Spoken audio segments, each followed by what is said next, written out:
אמא, אבא, במבה. במבה? מה אתה עושה פה? עוד פעם. אמא, אבא, אמא, אבא. איך באתי לעולם?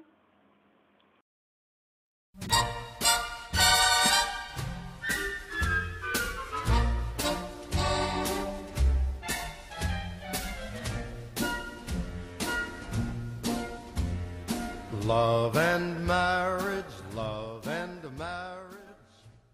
זה הבית שלנו, מטרופולין באר שבע, בירת ההזדמנויות של ישראל, הצנטרום של הפיילה, התפוח הבינוני. וזה הבית.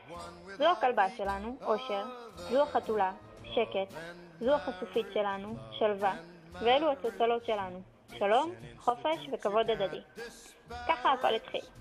ניצן נולד בבית לחם, הגלילית, בשנת 86.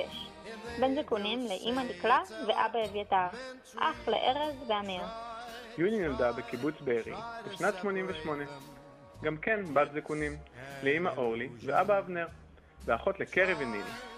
בגיל 3 עברה המשפחה לרמת שרון. בהמשך עברה יולי לקיבוץ הגושרים, לגור בקרבת הדודים. והופ, לצבא.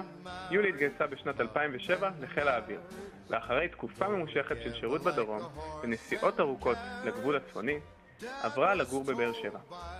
ניצן התגייס לקורס טייס בשנת 2005, ואחרי 3 שנים בחצרים, סיים את הקורס, עבר להכשרה בבסיס נבטים, והוצב בטייסת מגיני הדרום.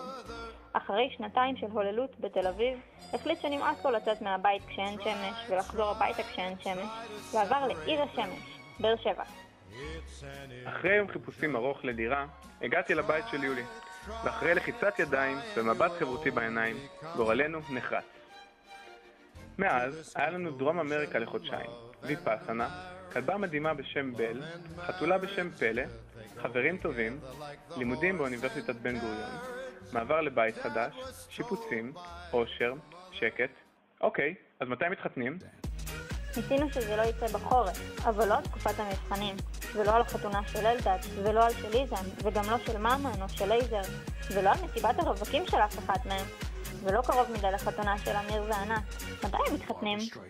סיפרנו לאיה, והוא אמר, גם אתם, סיפרנו לטלטל, והיא אמרה, סבבה. סיפרנו למשפחה, אנחנו מתחתנים. ייי! זו חתונה חברתית. אוקיי. סיפרנו לחברים, אנחנו מתחתנים.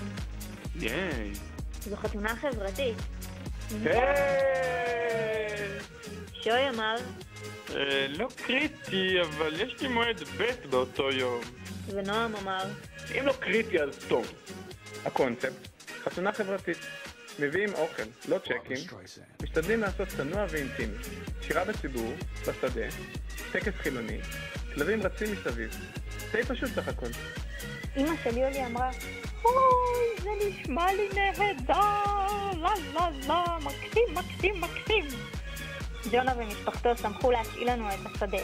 הוצאנו הזמנות. דודה רותי של יולי אמרה, איך לא כתובים ההורים בתחתית ההזמנה? דודה רותי של ניצן אמרה, מה זאת אומרת כלבים באים? הם יעשו המון בלגן. אמא של ניצן אמרה, האורחים מביאים את האוכל? מה, אתם מקבצים נדבות? אז החלטנו לא לספר להם על השירותים האקולוגיים והתוכנית להפקת החשמל. ביקשנו מדוד תומר שיהיה המחתן שלנו, והוא אמר, הו. קפרי אמר, כתבתי לכם שיר. יש איזושהי הגבלה לכמות המילים או ש16 עמודים זה בסדר?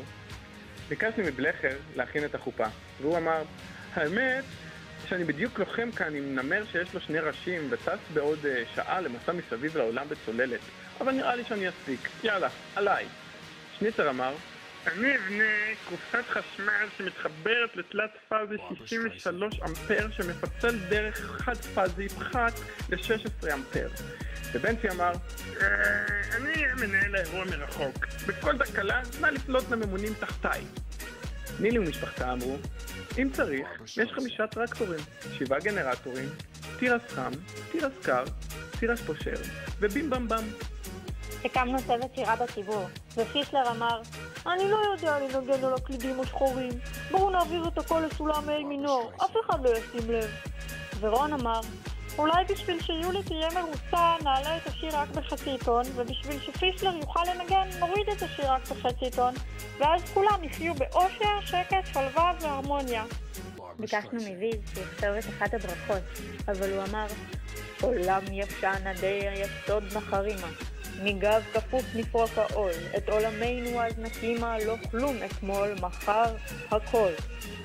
אז נתנו לו להיות זה שמעביר את השקופיות במצגת. כמעט הכל היה מוכן, ונילי שאלה, מה, אז זה הולך להיות הכל מבוסס על רצונם הטוב של אנשים? ואנחנו חשבנו, בגדול, כן, כמו כל העולם בעצם, על רצון טוב ועל אהבה. וככה הגעת לעולם, בזכות רצון טוב ואהבה. You can't have one without the other. No, sir.